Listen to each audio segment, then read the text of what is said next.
Okay. Let me just finish up with a few quick points. As I was saying, we're 20 years removed from 9/11, and there seems really no basis to claim that sources or methods would be endangered by revealing this information. And if there are, the government should at least make that point. So far, it has failed or refused to do so. It has refused to provide any explanation or justification. So I went to the floor of the United States Senate last week. I'm going to be there again this afternoon. I encourage my colleagues to join me in the weeks leading to 9/11. And I encourage the families to do what they are doing today, which is to raise this issue as vehemently and vociferously as they can to arouse the conscience of the American people, because the American people should be outraged that their government continues to conceal this evidence and information without any explanation or justification to them. This cause is bigger than these families, even though it is justice for them that is immediately at stake. The Saudi government ought to be held accountable in court and in the court of public opinion if it deserves it.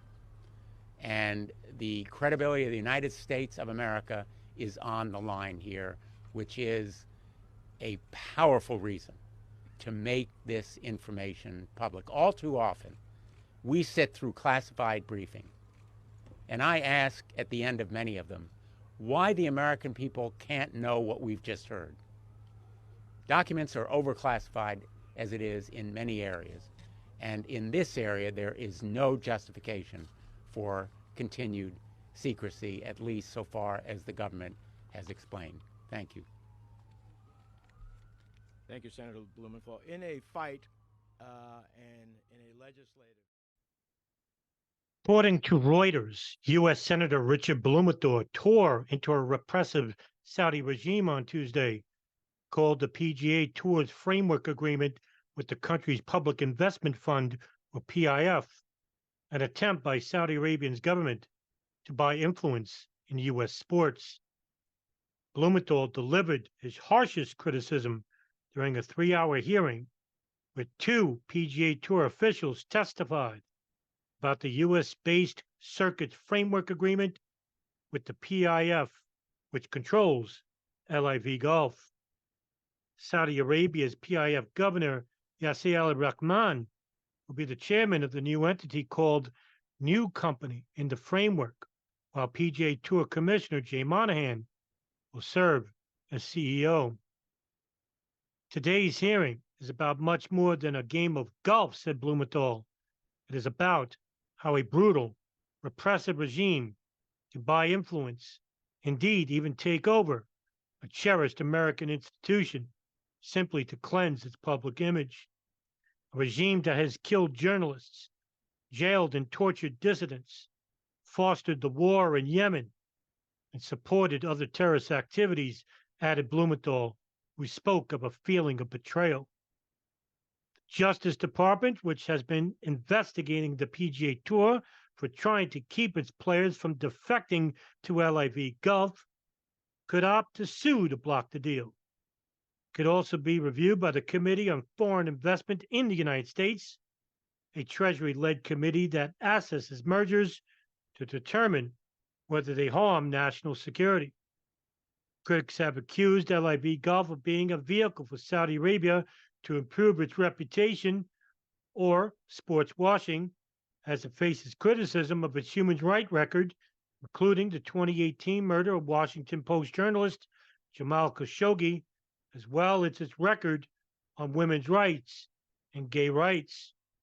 And don't forget the 9/11 attacks that are attached, deeply rooted into Saudi Arabia. The PGA Tour's shocking agreement with the PIF has raised concerns in Washington from lawmakers who are mistrustful of the kingdom and critical of its human rights record. They have vowed to take a deep look into the deal.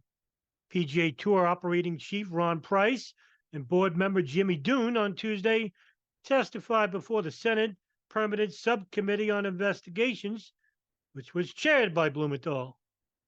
PGA Tour is not big in terms of players.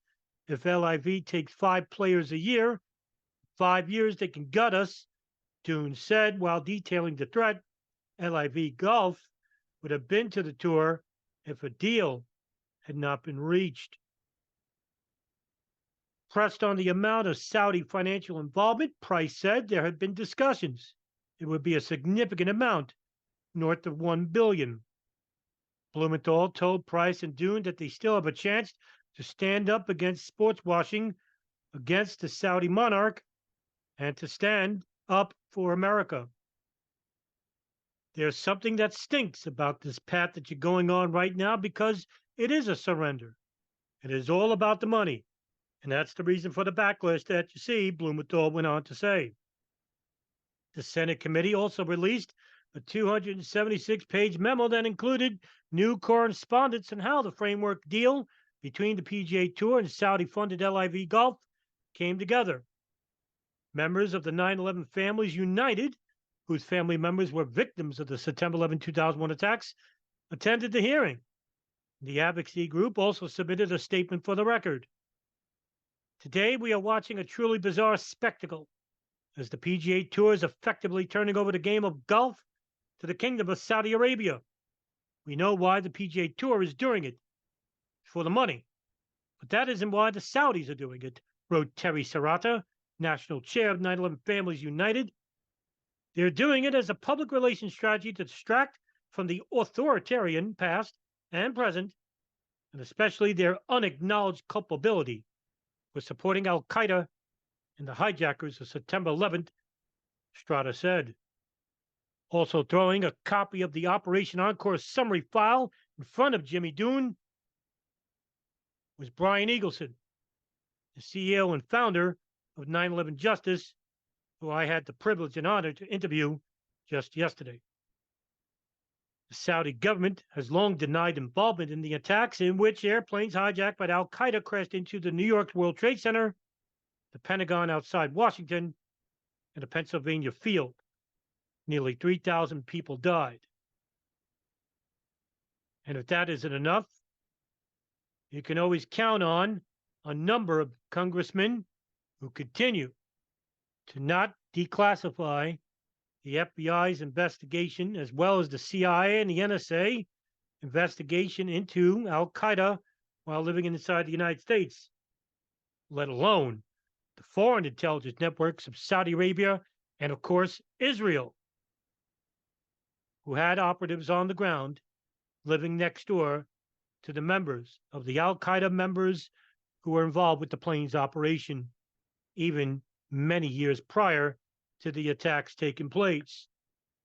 We need the public to become more outspoken, or else senators like Blumenthal will simply become a mystery in the long run, and less voices for the victims' families to be heard in the distant future.